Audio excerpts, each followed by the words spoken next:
Hey guys, it's Will Krisky again. We're going to talk about legato phrasing. In the solo I just did, I wanted to demonstrate how you can get a real fluid movement across the neck, like Satriani type stuff. And the chord progression was C major to G major. So when you see something like that, G and C major, for me that points out a G major key, because the G and the C is the 4 chord. So we're actually going to have an F sharp. Everything else is natural.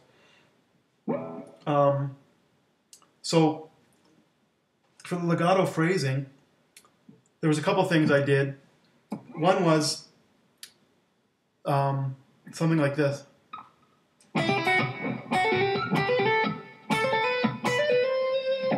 So that's just, in this case, let's go with 5th fret, 8 on the 2nd string. So you hammer on from 5 to 8, pull off, and hammer on the 7th fret. Now, I've got a system of teaching caged the major scale in 5 positions, which you should really look at in the key of C and then move it into other keys. And then you can connect the shapes together so you can play across the fretboard. That's why I'm able to freely move around, but I'll show you a few things. Going up one string is pretty common. I was showing that in other lessons. So knowing the scale in the G major, let's just say B, C on the 1st fret, D, 3rd fret, E, 5th fret, F sharp, 7th fret, 8, 10, 12. So you can just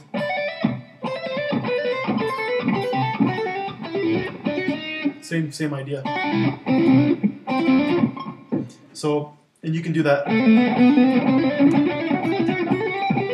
going up.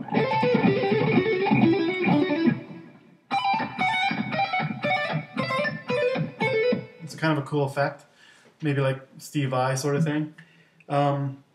So it's all hammer-ons and pull-offs. Pick that first note. You can even use your finger to pick. My right hand's barely moving at all.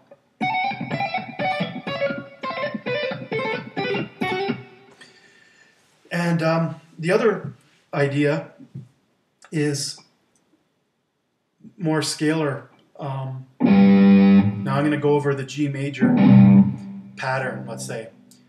We're going to go 3, 5, 7. I use my 1st, 2nd, and 4th finger. 3, 5, 7, 3, 5, 7.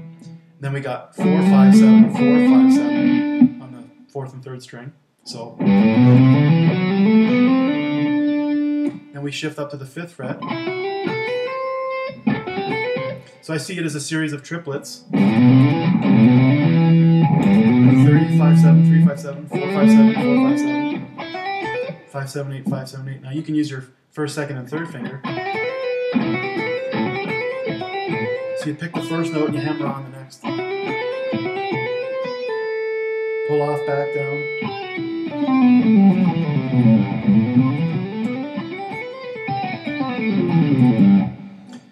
Now, what I do to get even more legato is I'll hammer on strings without having picked them. So if I go 5, 7, 8 on the top E string, I can hammer on that E, that 8th fret on the 2nd string.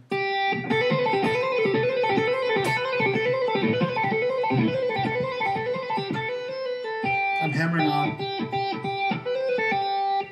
Now you're going to have to watch the noise. Some people have like a hairband or something at the end of the strings to kind of keep them from buzzing, ringing and that. But what I do is I use my 1st finger to touch the 2nd string. So when I'm playing this 1st string, I'm lightly touching the string above it.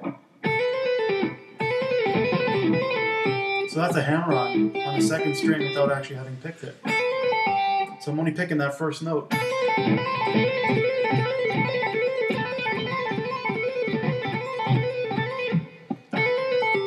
And then so I'll go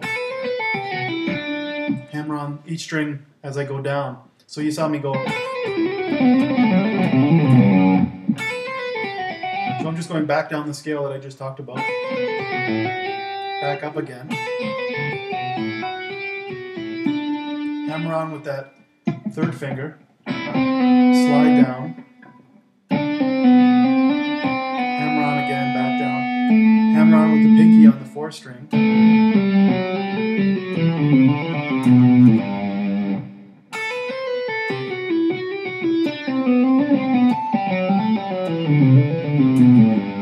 So I'm kind of accentuating the hammer-on part on that string.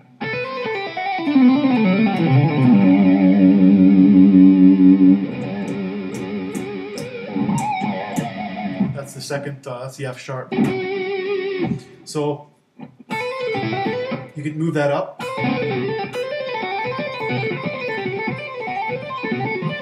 So the cool thing is I pick that first note.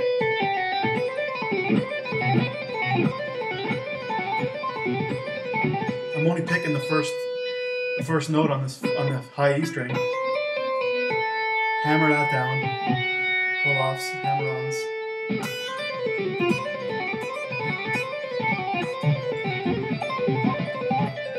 So you could do. So you also want to do the slides. So it's great to know 8, 10, 12, 8, 10, 12, 10, 8, 7, 10, 8, 7. You should know what those notes are in the key. But so you could practice going down 2 sets of strings. So you could go like.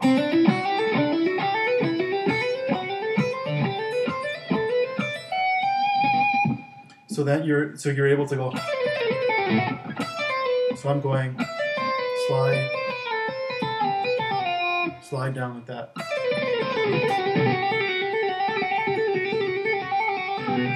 So it's going to take some strength, especially in your pinky. But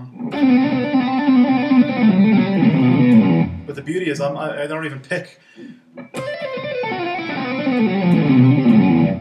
And that's just the open.